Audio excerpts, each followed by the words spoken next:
Good morning, Viking fans. Have you ever been asked, why would you want Kirk Cousins? Washington didn't even want him. My answer, why did they franchise him twice? It's time to go back to Washington, the revenge game of all revenge games. Let's talk about that next in 3, 2, 1.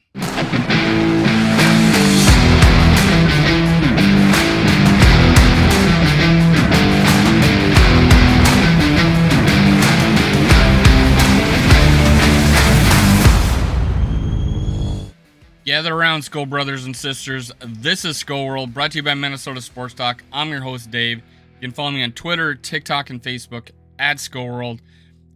Make sure you go down and hit subscribe, like, and leave a comment. That way I can respond to you. I want to hear what you got to think about Kirk Cousins going back to Washington for his revenge game. Let's get going. But before we do, give a shout out to friends of the channel. Please go subscribe. Purple Pocket Podcast. He's almost at 1,000. Purple and Gold for Days, who I do a show with on Tuesdays at 7:30 Eastern, 6:30 Central. And the Purple Code, where I also do a show. I do that at 9:15 Eastern on Tuesday, 8:15 Central. Go give a shout. Go give a subscribe to them. Ring the bell so you don't miss a show. I appreciate it. Thank you. Now, Kirk Cousins. There's a lot to be said about Kirk Cousins. I mean, when he came, the Vikings were fine. We just went the NFC title game.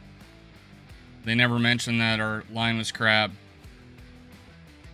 Dalvin Cook was coming off a ACL tear. We just lost our offensive line coach to death. He died. He's one of the better ones in the league. He actually made that line a 17th ranked line instead of a 28th, 29th ranked line. And our defense started to decline. However, it was still good in 2018. Defense was still fine in 2018, and it was average in 2019. But before Kirk came, under Zimmer, we were 39-25, 60.9%. That helped out a lot by a 13-3 record. Together combined, the Vikings were 33, 31-1 for a 51.5% win percentage. However, deceiving. Kirk didn't play 2 of those games and we lost 2 of them, so it goes up to over 53% win percentage. So 7% difference, 7-8% difference in win percentage.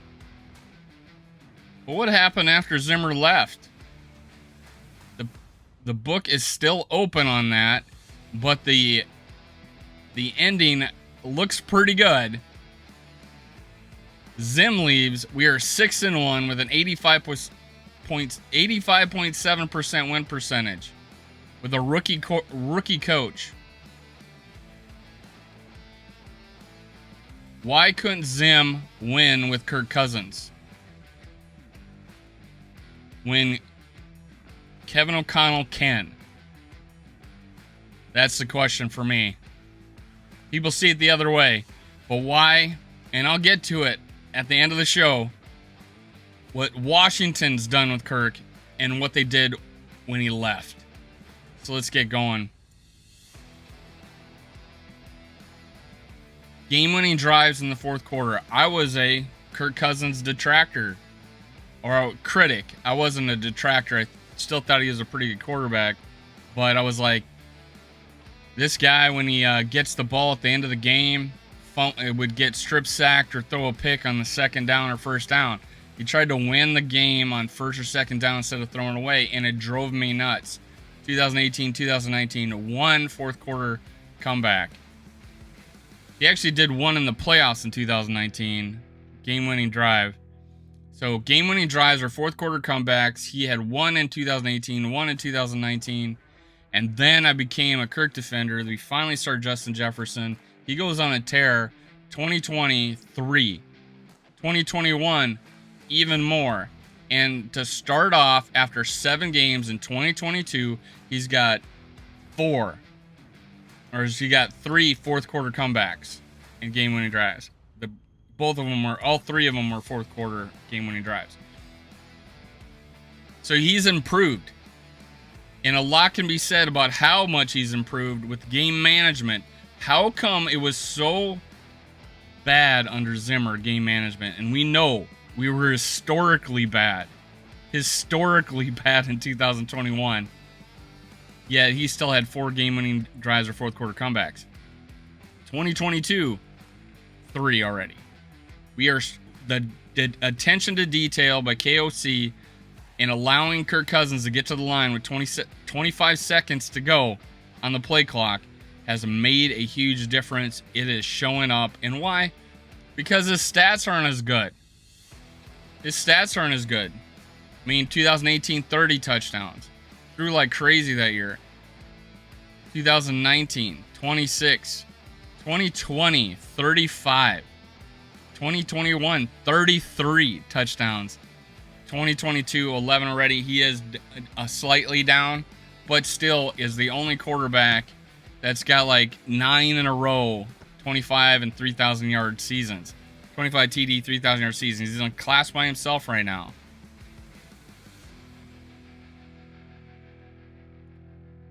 What's next? QB rating.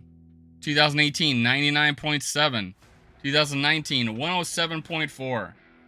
2020, 105. 2021, 103.1. 2022, 90.7. He was really efficient in 2019. I'm going to tell you that. He didn't throw the ball downfield, but that was not the game plan. He won a game against the Packers throwing less than 100 yards. It was a mandate to run. But our offensive line played a little bit better. Our defense was still good. But we went to the playoffs and he won a game against against the Saints.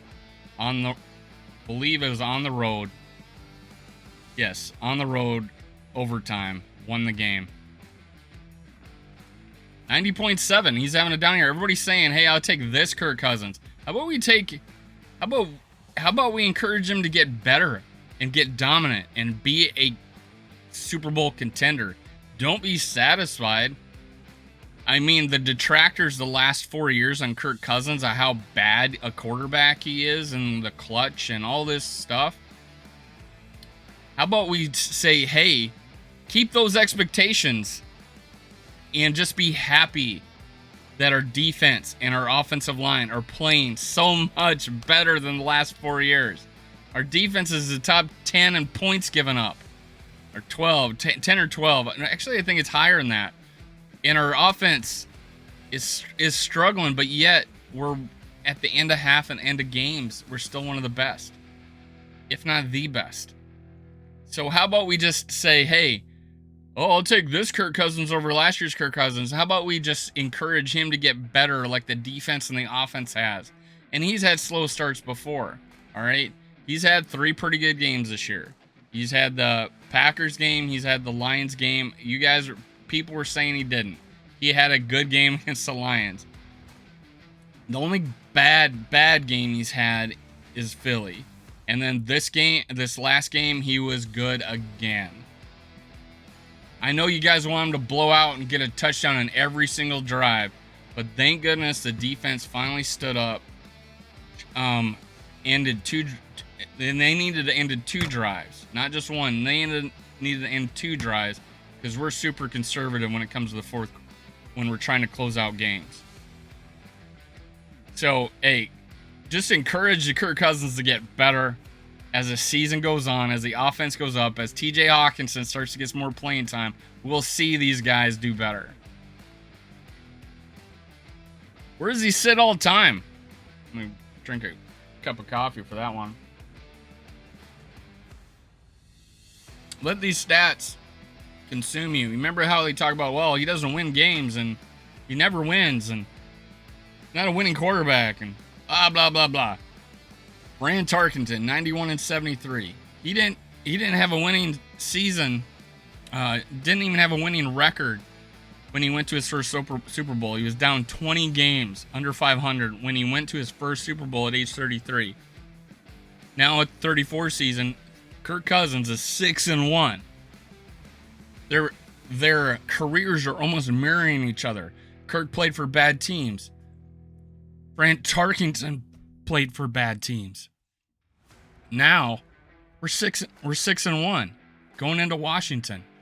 55.5% win percentage. Dante Culpepper, 38 for 42. These are the quarterbacks that played over 50 games for the Vikings. Started 50 games for the Vikings. Dante Culpepper, 47.5. Had one, if not two good years. One of them great. One all-time season. Tommy Kramer, we have affection for this guy. 49.1% win percentage. Kirk Cousins, 39, 30-1. Remember that 500 quarterback, that average quarterback, 56.4%. Only going up. 6-1 right now. Imagine what it'll be at the end of the year. Imagine what it'll be at the end of year 2 of KOC. Let's go. I'm excited about this. He's still young enough to deliver year 2 of his contract. You know, if we finish 12-5 or something like that, they're going to extend him. You're just going to have to live with the fact that we maybe have 2 or 3 years more of Kirk Cousins. And why the situation people complain about is, well, he's these big contracts, but they're like 2-year deals, 1-year extensions. He's not signing 5 years, $45 million. There's some guys that are going to have cap hits of $55 million. Not Kirk. He's getting his money up front. We know how much it is, and we've barely pushed out a 3-year, the third year void year, but it wasn't much money. But by the time the cap comes, it'll be $20 million higher. So we've been smart. Kirk's been smart. He's been getting his money, and he hasn't strapped us for 5-10 years in the future. Like, oh my God, like some of these teams. Would you want Wilson's contract, Russell Wilson? Nope, I wouldn't either. So, Kirk Cousins, 56.4%, the highest winning percent of any quarterback that has 50 games played or more. These are the names you can remember because these guys had the longest careers.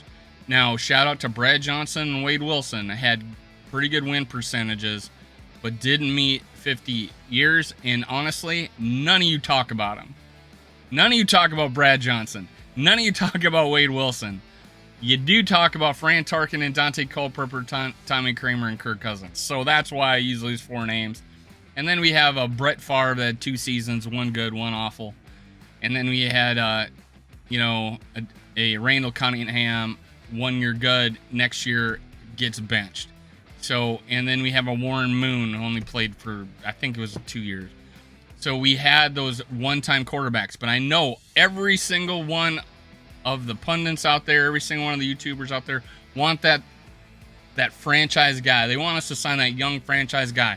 Guess what we got? We got a guy that is leading a 6-1 Vikings team, and if we do draft a guy, he can sit behind him for the next 1 or 2 years, and we can replace him for a long term. We have some time to find that franchise guy. Jalen Hurts, 2nd round draft pick. Jalen Hurts, 2nd round draft pick. We can find that guy. He can sit behind Kirk Cousins while we try to win championships with the team we got now. It's a win now situation. Let's go. But this is Kirk's return. One last thing. Quarterback rating. Oh, I already talked about that. Sorry. What was Kirk? This is what it was like when he was in Washington, 2015. These are the 3 years he started, that he didn't come in and play 5 games to finish the season. All right. This is his start from this, 2015 was his first year as a starter from the get-go, 9-7. 2016, 8-7-1. 2017, 7-9. Total 24, 23-1. 500 quarterback. Everybody bitching about it. 500 quarterback.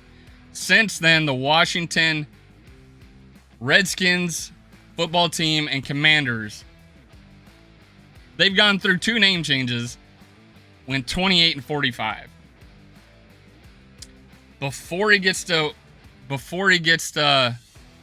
the Vikings. He's 24, 23, and 21. You can throw 1-4 in there if you want. I think he was 1-4 the year before when he came in as a substitute or a backup. Since then, 28. They've gone 28 and 45.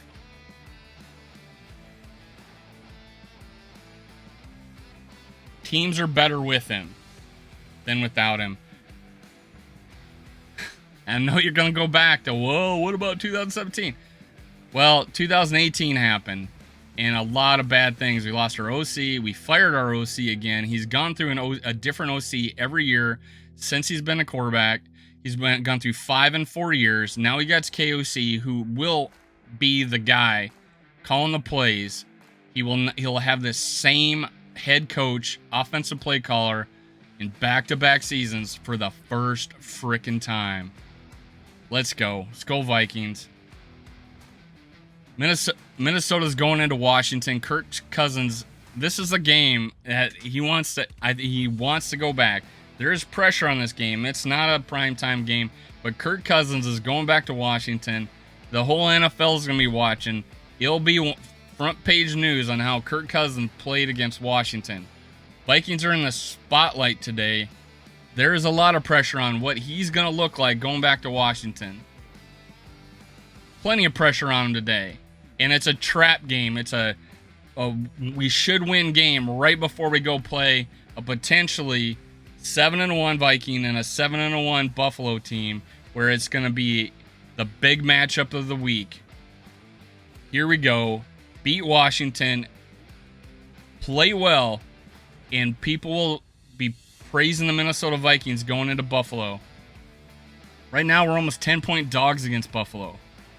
We're only 3-point favorites against Washington. If we come out and beat these guys handily, Kirk Cousins has a good game, we are going to be looked at going into the rest of the season. We are contenders, folks. Play TJ Hawkinson. Let's get going. Guys, you can use stats all you want. You can say, do the eye test or just your feelings. But Kirk Cousins, we're 6-1 with Kirk Cousins, with a new coach.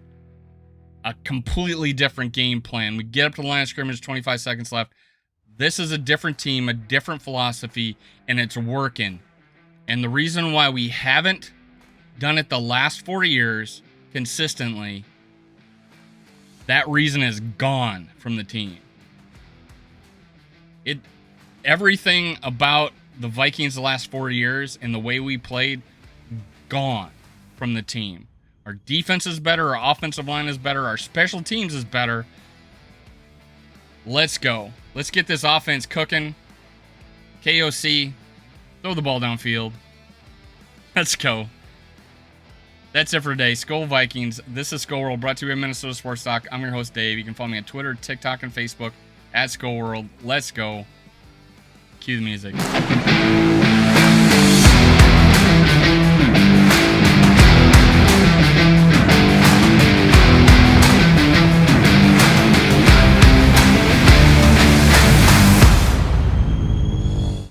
Thank you, Viking fans, for listening. Make sure you catch my other episodes. Also, make sure you subscribe, like, and leave a comment below.